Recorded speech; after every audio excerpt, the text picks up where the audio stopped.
Welcome back to Reviews of Brews, where we try a brew and you get a review of a new TV show or a movie. Today's brew is going to be Butterflies and Oranges from Rock Bottom Restaurant and Brewery in Colorado Springs, Colorado. It's an orange creamsicle flavored Kolsch style ale with a 5.3% ABV. If you get a chance to stop by the brewery, you like one of the beers, whether it's this one or another one, do yourself a favor, grab yourself a crowler. It's only like 15 or 20 bucks. It's a really good deal. And honestly, this container is pretty sick. It reminds me of those Prohibition style liquor bottles. But let's get on to the review.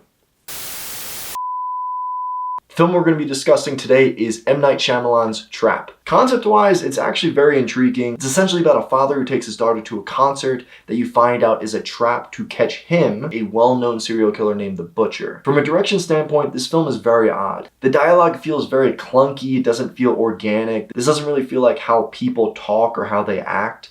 And it almost feels like the actors are being held at gunpoint. And I think that's kind of a pattern with M. Night Shyamalan's films. But this stuff actually kind of works here. For the most part, the story is told from the point of view of the father or the killer. So this unsettling nature, this jarring aspect that comes with the dialogue, the direction, it kind of adds to the atmosphere of the film. Specifically, like the shots. There's these weird like close-up shots he has on the faces of the actors. It comes off very creepy and uneasy.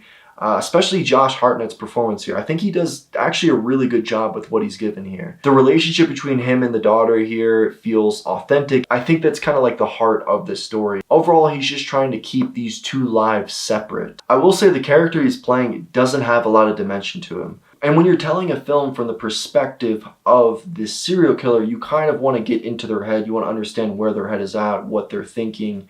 And you don't get that. For a calculated serial killer who's been on the run for this long, he's not very good at keeping his composure. He essentially just throws himself under the bus. Around halfway or 3/4 of the way through the film, they end up leaving the concert. And that's really when the film just goes completely off the rails. I think if they had stuck with the original concept of the film, kept him in the stadium, kept him in this high tense scenario where he's trying to get out without getting caught, where he's trying to keep his two lives separate, I think it would have really worked. I think they could have stuck the landing a little bit more with this film. But look, I'm going to go ahead and give this one a 6 out of 10 pints. I don't think this is the worst of his films by any stretch. I think concept-wise, this is one of the more interesting concepts he's put on film. I think it did a really good job of keeping things tense and unsettling, especially for what this was supposed to be. It felt like it was more of a thriller than a horror film, and I think they nailed kind of the genre they were going for. I just think the execution here did not work. Direction-wise, it was just all over the place. But yeah, 6 out of 10 pints for M. Night Shyamalan's Trap.